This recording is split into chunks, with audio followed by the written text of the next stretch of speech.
اور دوسرا مکتوب شکل میں یعنی کتابی شکل میں اللہ نے دستور ایک آئین ہمارے لیے مرتب کیا کہ جو قرآن مجید کی شکل میں ہے کہ انسان اس کتاب کو پڑھے اور پھر ان ہستیوں کی اپنی صورت کو دیکھے اور اس کے مطابق اپنا کردار سنوارنے کی کوشش کرے. صلی اللہ علیہ وسلم.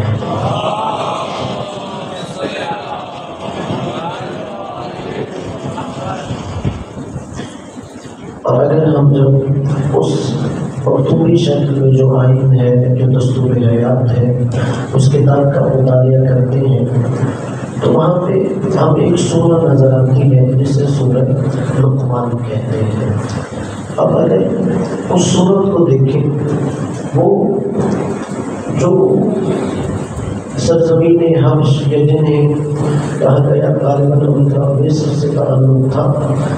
وہاں کے رہنے والے تھے، لیکن اللہ تبارک و تعالیٰ نے ایک پوری سورت ان کے نام کی قرآن مجید میں نازل فرمائی اور اس کے اندر ہے کیا 10 حکمت کی باتیں ہیں کہ جو جناب لقمان نے اپنے بیٹے کو نصیحت کی حکمت کی باتیں اور وہ اللہ نے قرآن مجید کے اندر جو قیامت تک کتاب رہے گی اس کا حصہ بنایا ہے. اس سے یہ پتہ چلتا ہے کہ وہ شخصیت بھی اہم ہے کہ جس کے نام کی ایک پوری سورت اللہ قرآن میں نازل کر رہا ہے اور وہ نصیحتیں بھی اہم ہیں جو جناب لقمان نے اپنے بیٹے کو کی اور اللہ نے قیامت تک رہنے والی کتاب کا حصہ بنا دیا. اب جب جناب لقمان کے بارے میں آپ دیکھیں روایات میں وہ کوئی نبی نہیں تھے، رسول نہیں تھے، امام نہیں تھے، وہ ایک عبد صالح تھے، ایک نیک اللہ کے بندے تھے. اور جیسا کہ امیر المومنین حضرت علی علیہ السلام کے فرمان ہے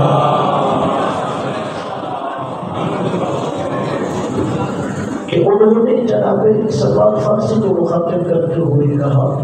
کہ سلمان فارسی کی مثال ایسی ہے جیسے جناب لقمان حکیم کی مثال ہے.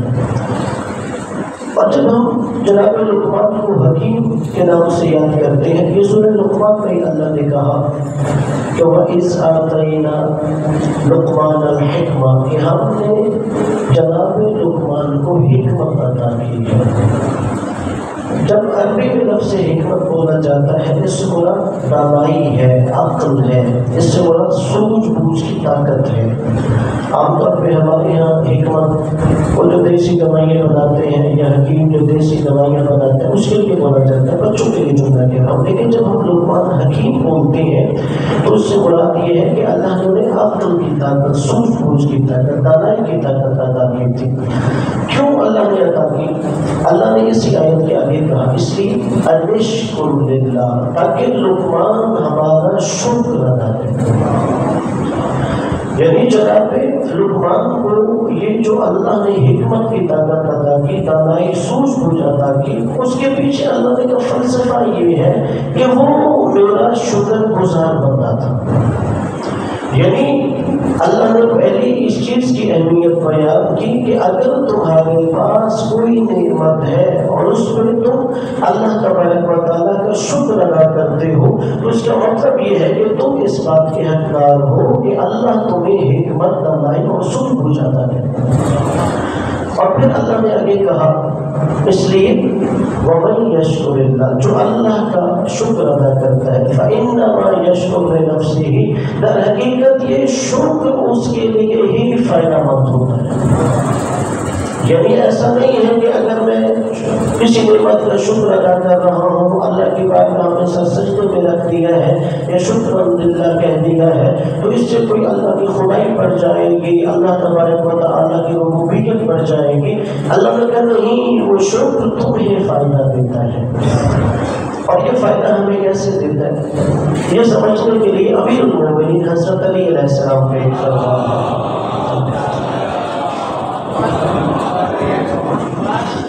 کہ آپ نے فرمایا کہ اگر اللہ نے تمہیں کوئی نعمت دی ہے اور آپ یہ چاہتے ہو وہ نعمت مجھ سے نہ کوئی چھینے اور وہ نعمت میرے پاس باقی رہے، تو امیر المومنین فرماتے ہیں اللہ کے شکر کے ذریعے اپنی نعمت کی حفاظت کرو۔ یعنی اگر اس نعمت کا شکر ادا کر رہے ہو تو اللہ تم سے وہ نعمت نہیں چھینے گا۔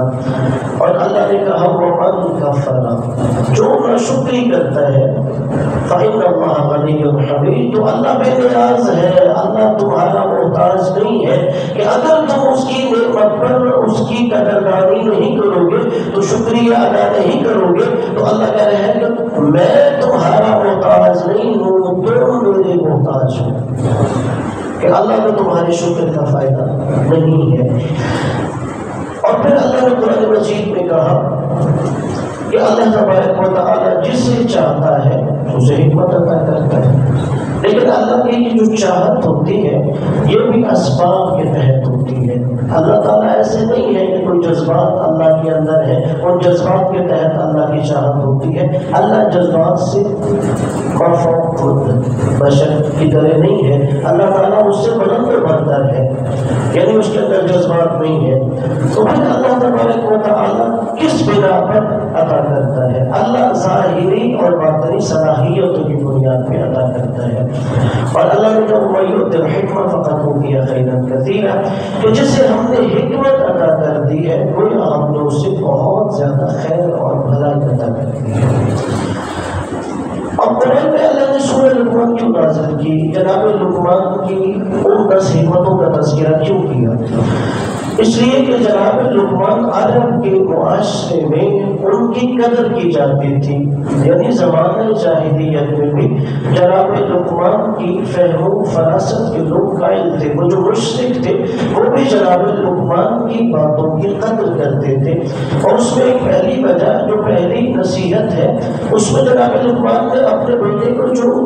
نصیحت کی وہ توحید کی ہے، یعنی اللہ یہ بتانا چاہتا تھا کہ یہ جو عرب کے معاشرے میں جناب لقمان کی باتوں کی قدر کی جاتی ہے تو ان عربوں کو بھی پتہ ہونا چاہیے جناب لقمان بھی توحید پرست اور اللہ کے وجود کے قائل تھے۔ اور اس میں جناب لقمان نے جو اپنے بیٹے کو نصیحت کی اس میں آپ نے اپنے بیٹے کو مخاطب کیا یا بنیا، اور اس سے پتہ یہ چلتا ہے مفسرین کہتے ہیں کہ یعنی یہ جو جناب لقمان نے نصیحتیں کی یہ کسی دوست کو نصیحتیں نہیں ہے، کسی محلے دار کو نہیں ہے، کوئی کولیگ نہیں ہے، یہ نصیحتیں اپنے بیٹے کو کر رہے ہیں، یعنی اس کا مطلب ہے سب سے پہلے اولاد کی تربیت کی ذمہ داری ماں باپ پر ہوتی ہے۔ اب یہ نہیں سمجھیں کہ اگر ہماری اولاد ہے تو نہیں اس کی تربیت کوئی اور کرے گا، اسے مسجد میں چھوڑ کے آؤں گا تو تربیت ہوگی، نہیں۔ سورہ لقمان قرآن سے یہ پتہ چلتا ہے کہ باپ کوئی اللہ کا نبی نہیں، رسول نہیں ہے، ایک عبد صالح ہے، معاشرے کا عام فرد ہے، مگر بیٹے کی تربیت کے لیے باپ بیٹے کو خود اپنے پاس بٹھا کر اس کی تربیت کے لیے اسے بازو نصیحت کرتا ہے۔ اور پھر اس سے تربیت کے لیے اسے بھی پتہ چلتا ہے کہ بس اوقات ہم اگر اپنی اولاد کے شکوہ شکایت کریں کہ جی ہماری اولاد تو نماز نہیں پڑھتی، ہماری اولاد جھوٹ بولتی ہے، ہماری اولاد نعوذ باللہ خیانت کرتی ہے، تو ہمیں سب سے پہلے اپنی طرف بھی متوجہ ہونا چاہیے کہ ہم نے اس کی تربیت میں کمی تو نہیں رکھی، شاید ہماری طرف سے کوئی تربیت میں کمی کوتاہی ہو گئی ہو، اس لیے اس کے اندر یہ ایک رزید صفت یا خصلت پیدا ہو گئی ہو۔ اب جناب لقمان نے جب بیٹے کو نصیحت بھی کی تو انہیں یا بنیا کہہ کے پکارا۔ اب کہتے ہیں کہ ماہرین نفسیات اس لفظ کے اندر بھی ایک کشش تھی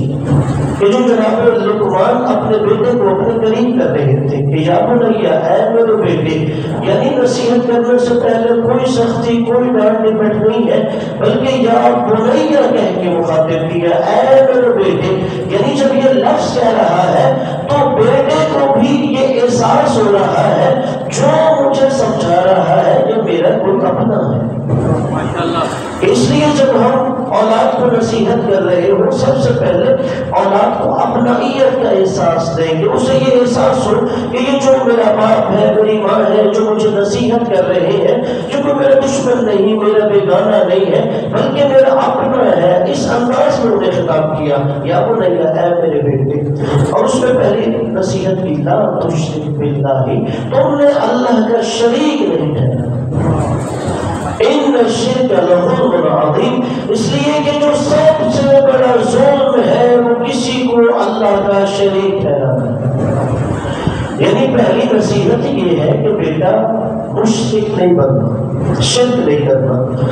اور سب سے بڑا جو ظلم ہے، جناب لقمان نے جو کہا ان الشرک لظلم عظیم، وہ شرک ہے سب سے بڑا ظلم۔ اور اس لیے قرآن مجید کی دوسری آیت میں اللہ تبارک و تعالیٰ فرماتا ہے کہ ایک گناہ ایسا ہے جو اللہ کبھی معاف نہیں کرتا۔ ان اللہ لا یغفر ان یشرک بہ ویغفر ما دون ذلک لمن یشاء، اللہ ہرگز اس گناہ کو معاف نہیں کر سکتا کہ کوئی اللہ کا شریک ٹھہرایا جائے۔ وَيَغْفِرُ مَا دُونَ ذَلِكَ لِمَن يَشَاءُ، اللہ نے کہا اس کے علاوہ جو وہ چاہے گناہ معاف کر دیتا ہے۔ یعنی سب سے پہلی جو نصیحت ہے کہ وہ اپنی اولاد کو شرک کی آلودگی سے دور رہنے کی نصیحت ہوتی ہے۔ پھر ایک روایات کے اندر یہ جناب لقمان کے جملے ہیں کہ انہوں نے اپنے بیٹے کو کہا کہ میں نے 400 نبیوں کی صحبت میں زندگی گزاری۔ اگر کوئی شخص کسی ایک عالم عمل کی یا عارف کامل کی یا فقیہ عامل کی صحبت میں رہے تو وہ اپنی خوش قسمتی سمجھتا ہے۔ اور جناب لقمان نے اپنے بیٹے کو نصیحت کرتے ہوئے کہا کہ میں نے 400 انبیاء کی صحبت میں زندگی گزاری ہے، اور انہوں نے کہا بیٹا ان 400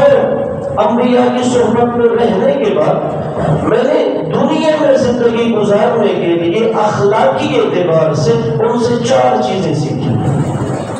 400 نبیوں کی صحبت میں زندگی گزاری،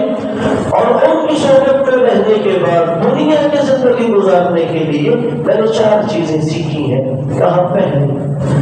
جب تم حالت نماز میں ہو تو اپنے دل کو قابو میں رکھو۔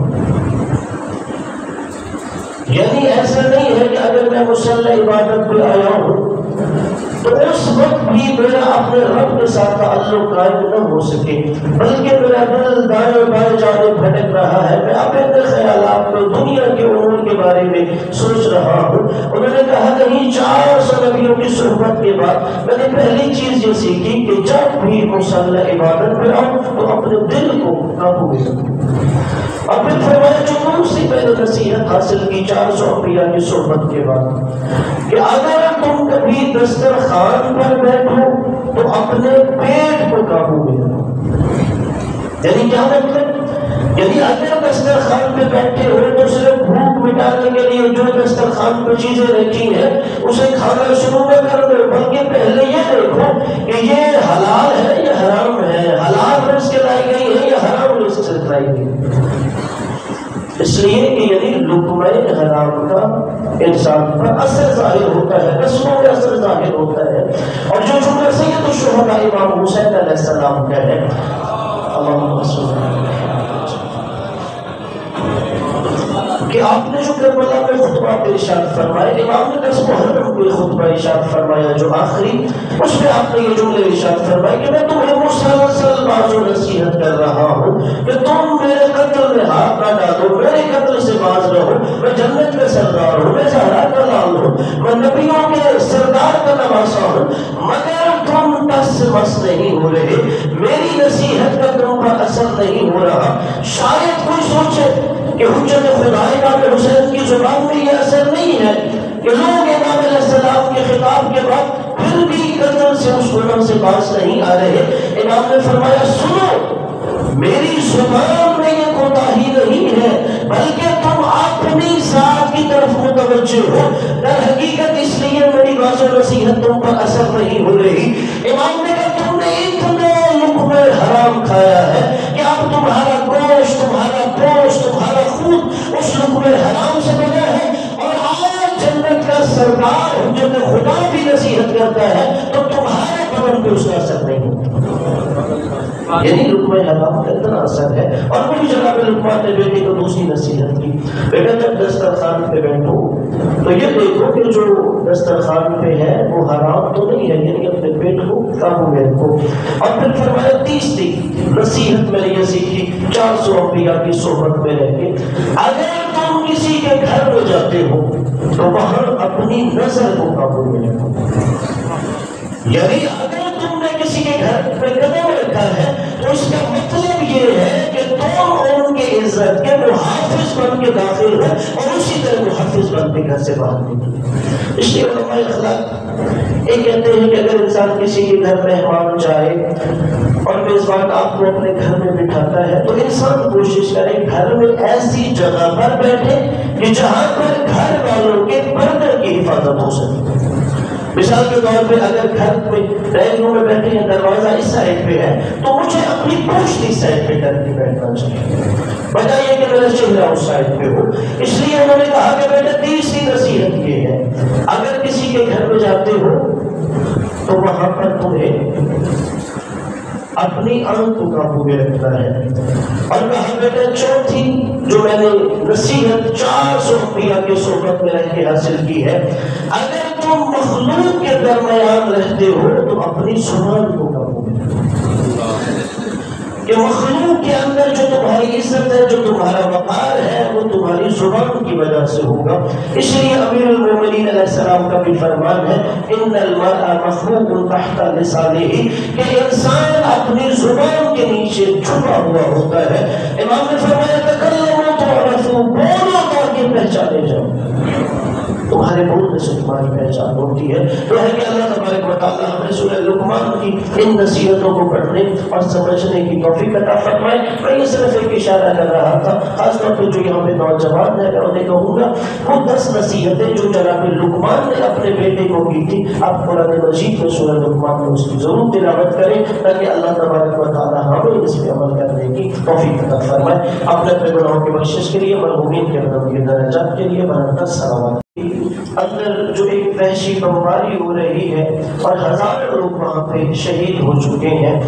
اور دوسری طرف حالت یہ ہے کہ عالمی عدالت انصاف میں جس نے غزہ میں مسلمانوں کی نسل کشی کے خلاف مقدمہ دائر کیا تو وہ ایک عیسائی ملک ساؤتھ افریقہ تھا کہ وہ اسرائیل کو عالمی عدالت میں لے کر گئے، اور اس کے بعد عالمی عدالت کی طرف سے نیتنیاہو جو اسرائیل کا وزیر اعظم ہے اس کے وارنٹ گرفتاری بھی جاری کیے گئے، مگر جیسے ہی وارنٹ گرفتاری جاری کیے گئے جج کو دھمکایا گیا، عالمی عدالت انصاف کے خلاف بیانات آنے شروع ہو گئے، اور وہ سارے ممالک جو خود کو انسانی حقوق کے چیمپئن سمجھتے ہو، امریکہ ہو، برطانیہ ہو، فرانس ہو یا مغربی ممالک ہو، ان تمام ممالک نے عالمی عدالت انصاف کے خلاف مڑ کرنا شروع کر دیا، اور آخر میں عالمی عدالت انصاف کی طرف سے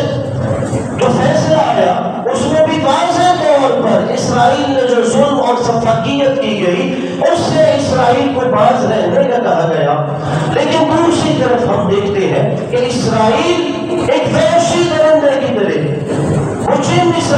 فلسطینیوں کا چاروں طرف سے محاصرہ ہوا ہے، ان پر مسلسل ظلم ڈھائے جا رہے ہیں، لیکن اسرائیل اس سے باز نہیں آ رہا، اور اس سے تعجب یہ ہے کہ اگر کوئی اسرائیل کے خلاف سلامتی کونسل میں قرارداد پیش ہوتی ہے تو امریکہ فوراً ویٹو کر دیتا ہے۔ اس کا مطلب یہ ہے کہ یہ دنیا ایک جنگل ہے، اس کا مطلب یہ ہے کہ جس کے پاس طاقت ہے وہ مظلوم پہ جتنا چاہے ظلم کر سکتا ہے، اور دوسری طرف مسلمان ملکوں کی حالت کیا ہے کہ عالمی عدالت انصاف میں بھی کوئی مسلمان ملک اسرائیل کے خلاف مقدمہ نہیں کر رہا تھا بلکہ ایک عیسائی ملک ساؤتھ افریقہ جا رہا تھا،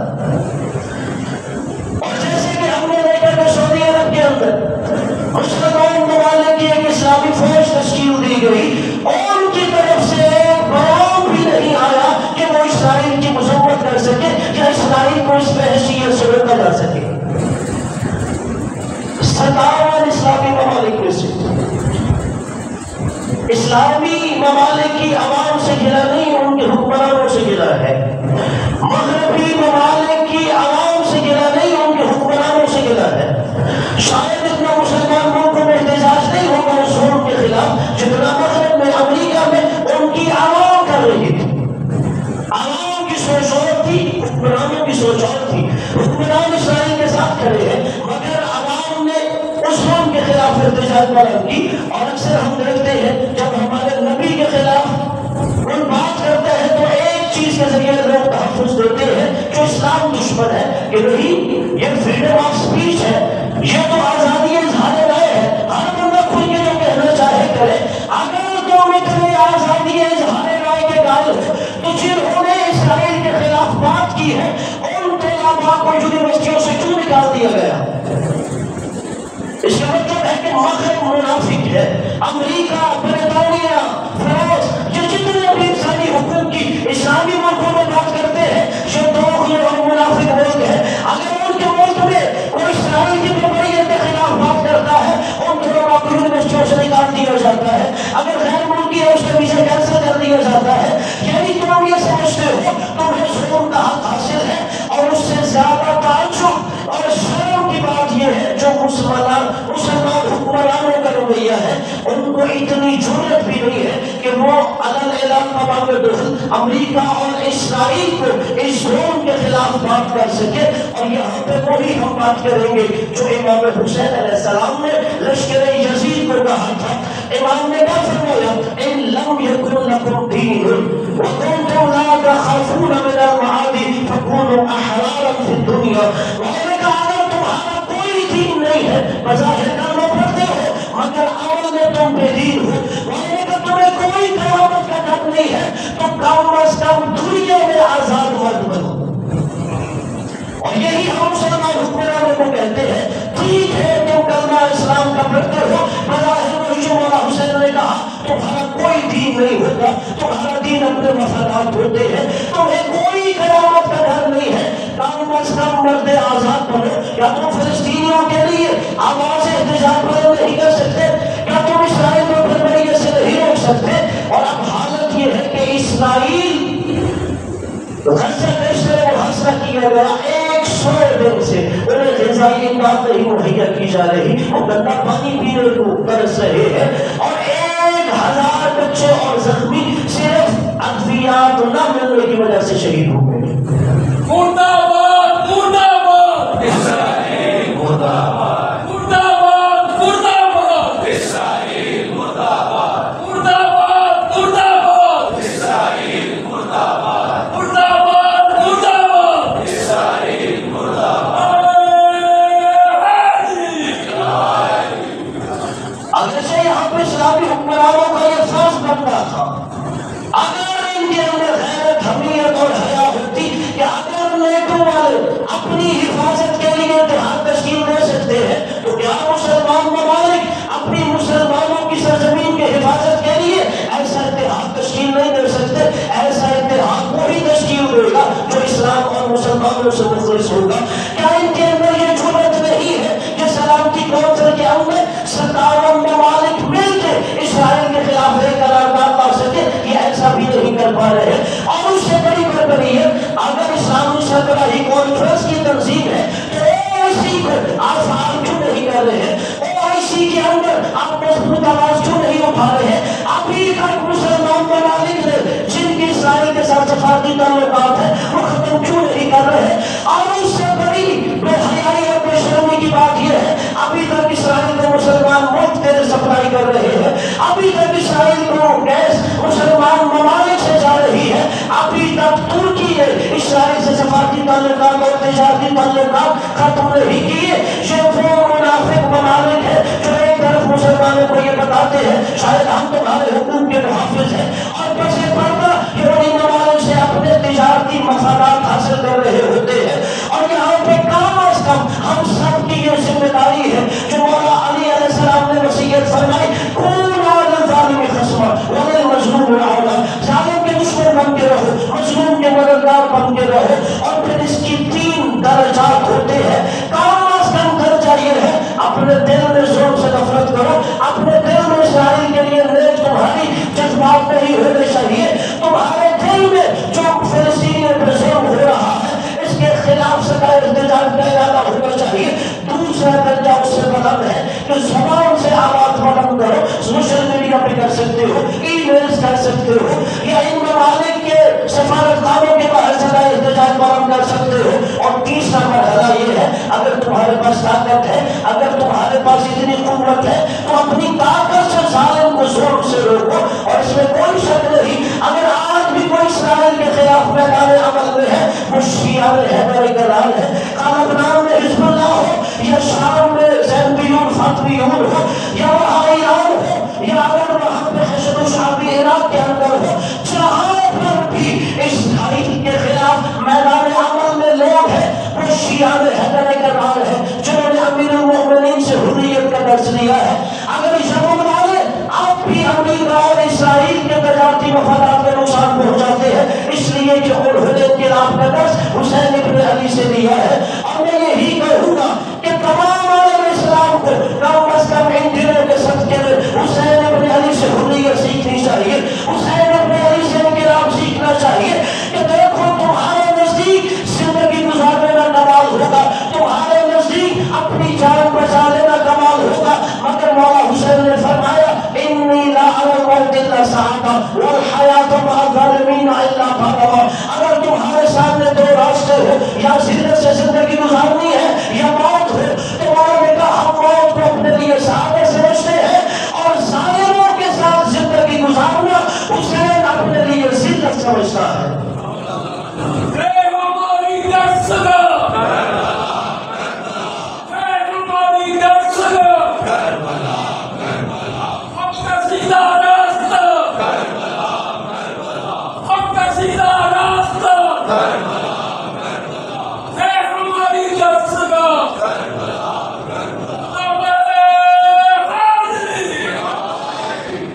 بسم الله الرحمن الرحيم.